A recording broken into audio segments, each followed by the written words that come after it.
Follow, like, comment और subscribe करें तभी वीडियो चलेगी। कहानी के शुरुआत में हमें रास्ते में जाते हुए दो बसेस को दिखाया जाता है। उस बस में बहुत सारी फीमेल स्टूडेंट्स होती हैं, जो वे सभी अपने क्लास के लिए जा रही होती हैं। उन्हीं में से एक का नाम मित्सुको था, जो दिखने में काफी प्यारी थी। वो अपनी नोट्स बुक में कुछ लिख रही होती है। तब उसकी फ्रेंड्स उससे कहने लगती हैं कि क्या तुम हर वक्त लिखती रहती हो? क्या मिलेगा इस तरह की नोट्स बनाने से?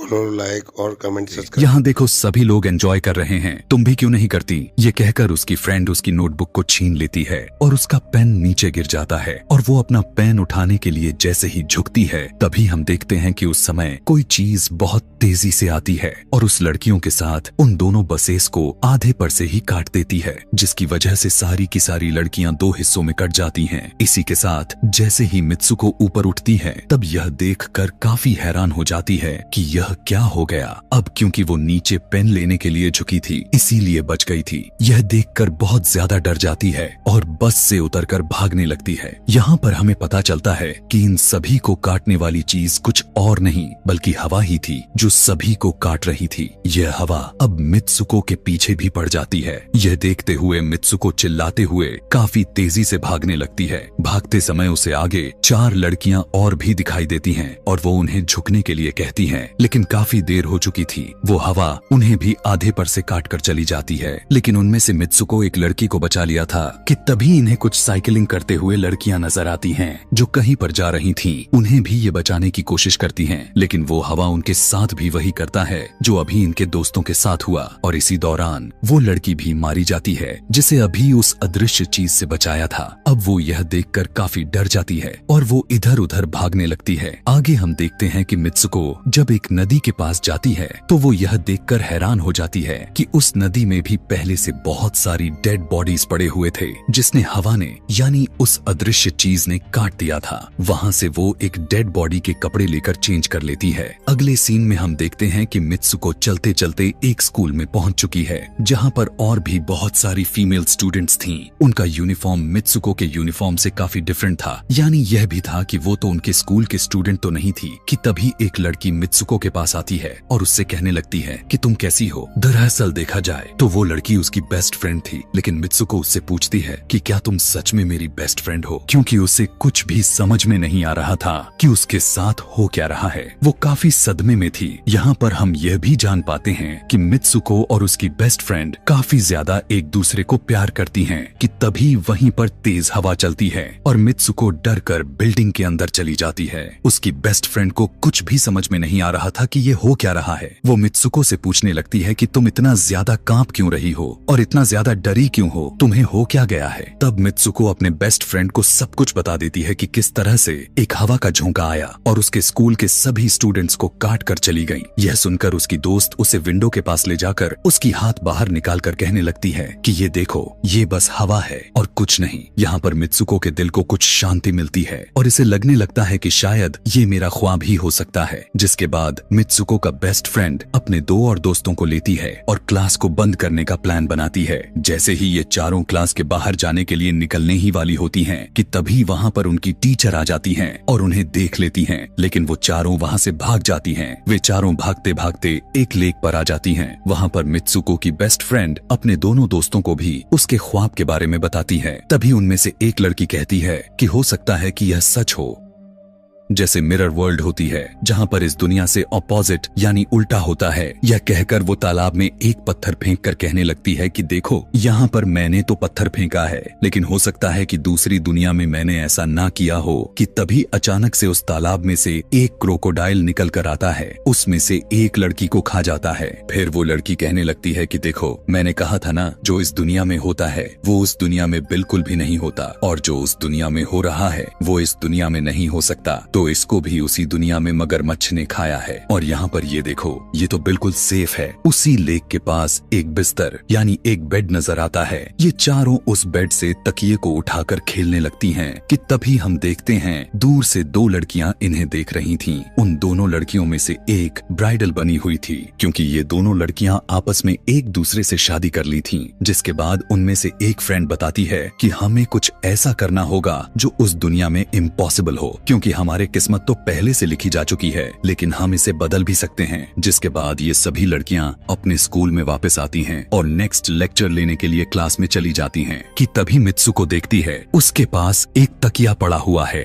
अब जैसे ही वो इस तकिए को उठाने के लिए नीचे झुकती है कि तभी उसकी टीचर पूरे क्लास में गन से फायर करने लगती है और जैसे ही मित्सुको उस तकिए को उठाकर ऊपर देखती है तो उसके क्लास के सभी लड़कियां मारी जा चुकी होती हैं और यहाँ पर एक बार फिर वो बच जाती है जैसे पिछली बार अपने ड्रीम्स में बच गई थी। मित्सुको की टीचर उसके पास आकर कहती है कि तुम्हारी हिम्मत कैसे हो गई, इस क्लास को बंद करने की, तुम्हारा भी मरना तय है। कि तभी उसी वक्त दो लड़कियां और आ जाती हैं और मित्सुको को बचाकर वहाँ से भागने की कोशिश करती हैं, लेकिन एक दूसरी टीचर वहाँ पर आकर उन दोनों लड़कियों को मौत के घाट उतार देती है। अब जितने भी स्टूडेंट्स की जान बच गई थी, मित्सुको उनके साथ बाहर भागने लगती हैं, लेकिन स्कूल की सभी टीचर्स उन सभी लड़कियों पर फायरिंग करने लग जाती हैं। अब यहाँ पर फायरिंग के दौरान सभी लड़कियां जैसे ही वहाँ से बाहर आती हैं, तो यहाँ पर हवा उन्हें काट देती है। यहाँ पर अब मित्सुको यहाँ पर एक बार फिर से अकेली रह जाती है और वो वहाँ से भागकर क्राउड एरिया से होता हुआ पुलिस स्टेशन में जाती है। वो वहाँ पर सब कुछ बताने लगती है। उसकी यह बात सुनने के बाद पुलिस वाली लड़की उससे कहती है कि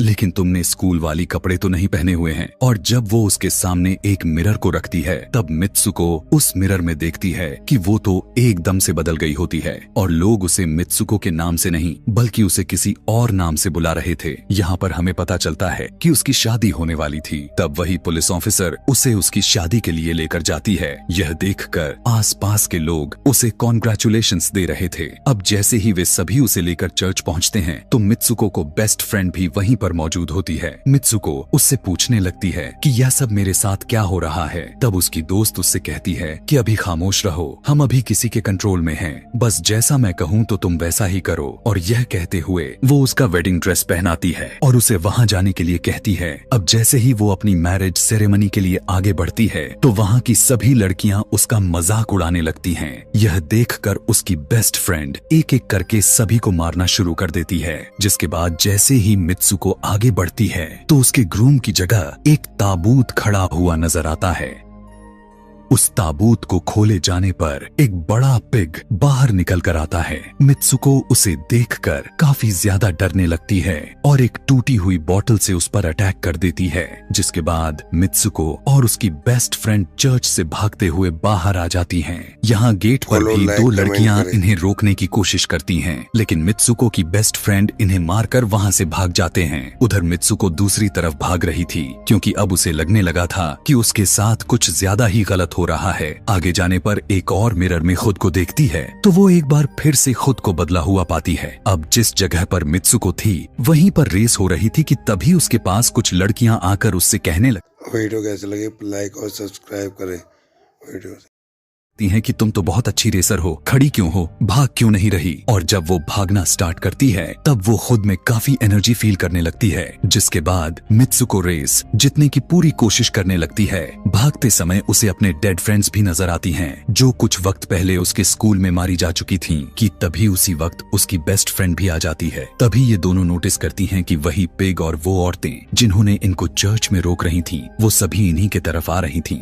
भागते समय कुछ लड़कियां मित्सुको से कहने लगती हैं कि इस दुनिया से बाहर चली जाओ। इसके बाद हम आगे देखते हैं कि मित्सुको भागते भागते एक सुनसान अंधेरी जगह पर आ जाती है। वहीं पर कुछ स्टूडेंट्स नजर आती हैं जिन्होंने यूनिफॉर्म पहना हुआ था। वो सभी लड़कियां मित्सुको से कहने लगती हैं कि हम सभी मरे हुए हैं और तुम्हें भी मार देंगे। लेकिन तभी मित्सुको की बेस्ट फ्रेंड वहां पर आकर उस लड़की को मारकर वहां से मित्सुको को भगा ले जाती है। मित्सुको की बेस्ट फ्रेंड उसे अपना नाम जोर जोर से पुकारने के लिए कहती है, जिस पर मित्सुको अपना नाम जोर जोर से लेने लगती है। इसी के साथ मित्सुको अपना असली रूप में वापस आ जाती है। उसकी बेस्ट फ्रेंड उसे अपना हाथ दिखाते हुए कहती है कि प्लीज मेरे हाथ में जो वायर लगी हुई हैं उसे बाहर खींच दो ताकि मैं इस दुनिया से बाहर जा सकूं। लेकिन मित्सुको को डर भी था कि कहीं यह वायर खींचने से उसकी जान न चली जाए। और क्योंकि मित्सुको अपने बेस्ट फ्रेंड को काफी ज्यादा प्यार करती थी इसलिए वो ऐसा नहीं करना चाहती थी, लेकिन ज्यादा उसे फोर्स करने पर वो उसकी वायर्स खींच